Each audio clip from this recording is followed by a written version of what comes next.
নামটা কি? আমি হচ্ছে দীপক সাহা, আমার ভাই অরূপ সাহার দাদা। তো অরূপ সাহার শালা সোমেন্দ্রনাথ সাহা, ওর ওখানে একটা দোকান আছে চ্যাটার্জিপাড়া মোড়ে। তো ওটা প্রায় অনেক দিনের ধরে 45 বছরের দোকান। ঠিক আছে, 45 বছরের দোকান। তো দোকানটা আগেও ছিল, তো ভেঙে টেঙে যায় আমফানে। তারপরে ওই দোকানটা করার জন্য ও পৌরসভাতে চিঠি পিঠি যা যা করা করেছে। তারপরে পীযূষ দাসকে বলেছে, পীযূষ দাস রাজি হয়নি। তারপরে দুলাল দাসের সাথেও কথাবার্তা হয়েছে, এমএলএ দুলাল দাস। তো দুলাল দাস বলেছিল যে ঠিক আছে, তুমি ওখানে উপরে ঢালাই দিতে পারবে না, কিন্তু দোকান করতে পারবে। তারপরে পীযূষ দাসকেও বলা হয়েছে, পীযূষ দাসও রাজি হয়েছে যে ঠিক আছে, আমি ওখানে ওকে দোকান করতে পারমিশন দিলাম, ও ওখানে দোকান করবে।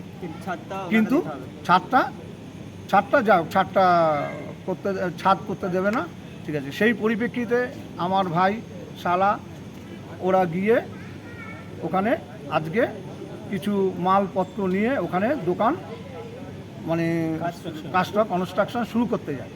এবার যখনই শুরু করতে যায় তখনই পীযূষ দাস চলে আসে, তার সহকর্মীরা আসে কয়েকজন, এসে ওকে বাধা দেয়।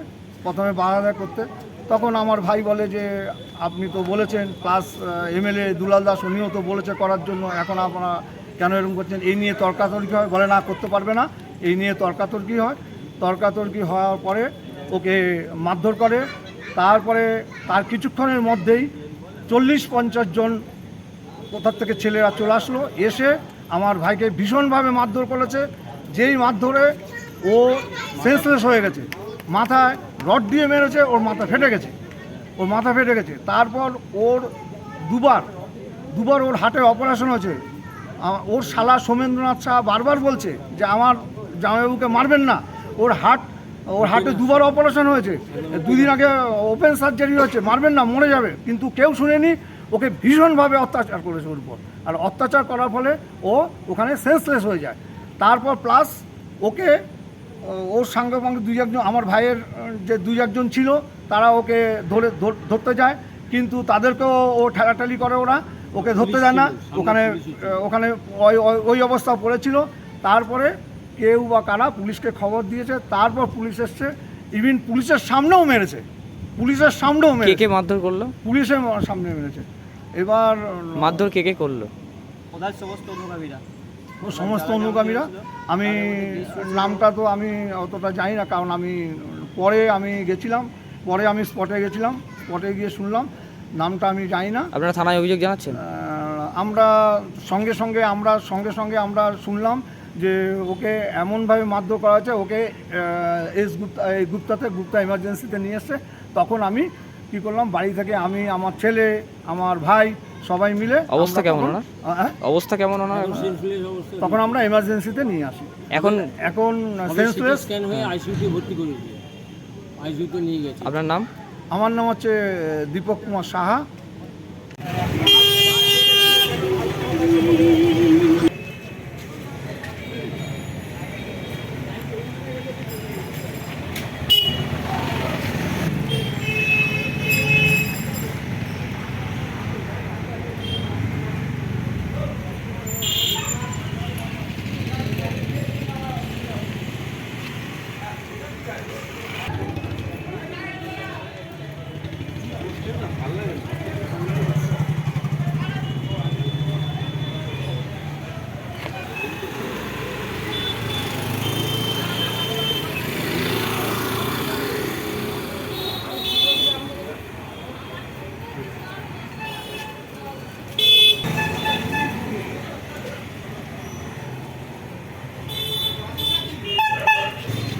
নেতাজিটা নষ্ট করে ফেলছে।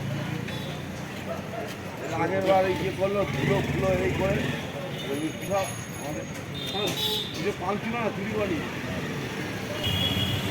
তাদের চুরি। আমার কিন্তু বাবা মা যতদিন কিছু থাকে তাদের তো তাদের কোথাও, তারপর কিন্তু সে করতে পারবে না।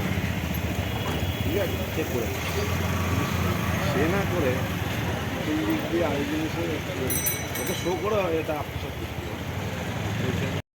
ঘটনা তো হলো, এটা হলো দীর্ঘ প্রায় 1 বছরের ঘটনা। ঠিক আছে, এটা 1 বছর ধরেই চলছে। তা আমার দোকান একটা আছে চ্যাটার্জিপাড়া মোড়ে, 45 বছরের পুরনো দোকান।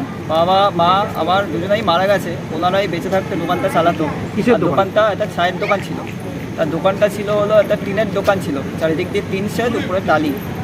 তা দোকানটা এই আমফান যখন হয়েছিল, তার আগে আমি চালাতাম। আমফান যখন হয়েছিল তখন দোকানটা আমফানে পুরো একদম নষ্ট হয়ে যায়, এবং সেটাকে তৈরি করার জন্য, নতুন করে কনস্ট্রাকশন করার জন্য আমি ওখানকার যে 32 নম্বরের যে কাউন্সিলর পীযূষ দাস, ওনার কাছে আমি যান। এটা 1 বছর আগে থেকে ওনার কাছে আমি বারবার করে যাই, 5 বার যাই। আমাকে ঘুরিয়ে দেওয়া হয়েছিল, বারবার করে ঘুরিয়ে দেওয়া হয়েছে, লিখিতও নিয়ে গেছে, আমার চিঠিও অ্যাকসেপ্ট করেনি, কিছুই গ্রহণ করেনি। তারপরে যখন এমএলএর কাছে যাই, দৌড়াদৌড়ি করি, তখন এমএলএ আমাকে এই পারমিশনটা দেয়, এবং পীযূষ দাস কিছু আমাকে শর্ত রাখে। বলেছিল যে আমাকে কোনো ছাদ দেওয়া যাবে না, আমাকে উপরে টিন দিতে হবে, এবং আমাকে 1 ফুট করে চারদিকে ছাড়তে হবে। যা যা আমাদের শর্ত রেখেছিল সেই শর্ত অনুযায়ী আমি কাজ শুরু করার জন্য আমি বলি যে আমরা কাজটা শুরু করব, এইভাবেই আপনার শর্ত অনুযায়ী করবো।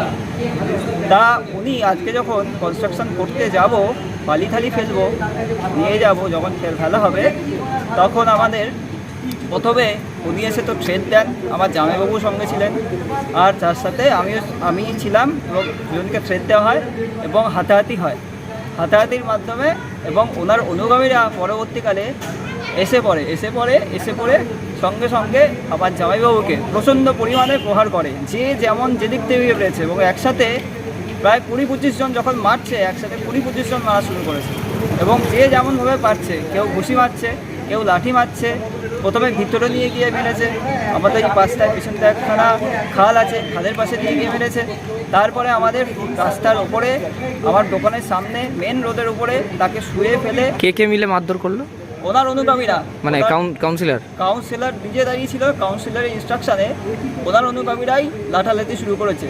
এবং কিছু ওখানকার একজনের নাম আমি জানি, যার ওখানকার দোকানদার, সে হলো বিশু ভৌমিক, সে এবং আরও অনেক আছে, যারা সবাই একসাথে চড়াও হয়ে পুরো প্ল্যান করে একদম ওনাকে মেরেছে। আর মাথার এখানে একটা গভীর ক্ষত হয়েছে, ডাক্তাররা সিটি স্ক্যান করতে বাধ্য হয়েছে, কন্ডিশন একেবারে ক্রিটিক্যাল আছে। আর ওনাকে যেমনভাবে খুশি পেয়েছে, ওনার ওপেন হার্ট সার্জারি হয়েছে, 1 বছর আগে ওপেন হার্ট সার্জারি হয়েছে।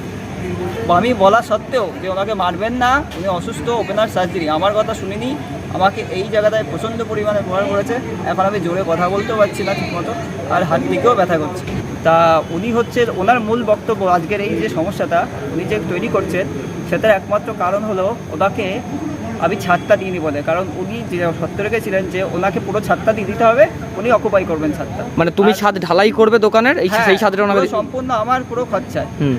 আর উনি ছাদটা এখন নিতে চাইছে, আমাকে শুধু দোকানের নিচটা অংশ দোকান করতে দেবে, কিন্তু উনি আমার ছাদটা পুরো অকুপাই করবে। চেয়ারম্যানের পারমিশন থাকা সত্ত্বেও চেয়ারম্যানের পারমিশনকেও তিনি গুরুত্ব দিচ্ছে না, চেয়ারম্যানের কথাকেও কোনো গুরুত্ব দিচ্ছে না। চেয়ারম্যান সাহেব যা আমাকে বলেছেন, পারমিশন আমাকে দিয়ে দিয়েছে, এবং ওনাকেও বলেছে, কিন্তু উনি চেয়ারম্যানের কোনো কথাকেই গুরুত্ব বা কিছু বলছে না। তোমার নাম? আমার নাম সৌমেন্দ্রনাথ সাহা। তোমাকেও মারধর করেছে? হ্যাঁ, জামাইবাবুকে খুব মেরেছে, জামাইবাবুকে মেরে মাথা ফাটিয়ে দিয়েছে, আর বুকে লাঠি। এখন উনি কি হাসপাতালে ভর্তি? এখন হসপিটালে আইসিইউতে ভর্তি আছে, আর ওনার সিটি স্ক্যান হচ্ছে, ডাক্তারবাবু বলছে ক্রিটিক্যাল আছে, খুব অবস্থা খারাপ আছে।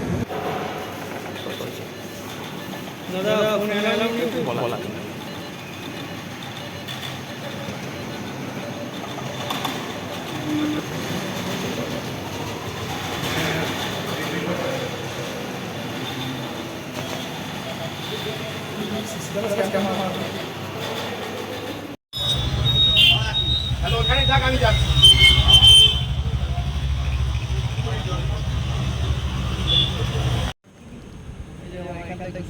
আমি যখন জামাইবাবুকে সারাতে যাই, জামাইবাবুর কাছে যাই, যে মারবেন না বলতে, জামাইবাবুর একটা হার্ট বাইপাস সার্জারি হয়েছে 1 বছর আগে। তা সেই বাইপাস সার্জারি আমি যখন বলতে যাই যে মারবেন না ওনাকে, তবুও আমাকে মারে, তাকে খুশি মেরেছে। আমি এখন কথা বলতে গিয়ে কথা বলতে পারছি না, দেখতে গিয়ে আমার বুকে একটা পেন হচ্ছে। ডাক্তার দেখে গিয়েছেন? না, ডাক্তার দেখাইনি। আপনার নাম? সৌমেন্দ্রনাথ সাহা।